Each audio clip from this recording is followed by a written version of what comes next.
In front of me is Samsung Galaxy M05, and today I would like to show you how you can use voice recorder.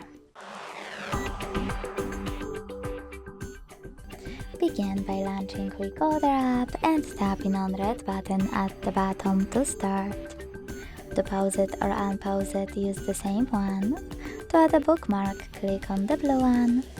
To listen to it right away, pause it, swipe it and click on the left one, and to end it and save it, on the right one.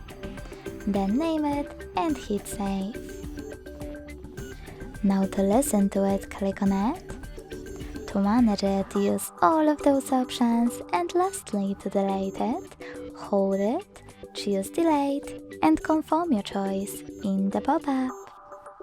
Thanks so much for watching. If you enjoyed this video, leave a like, comment and subscribe. Bye!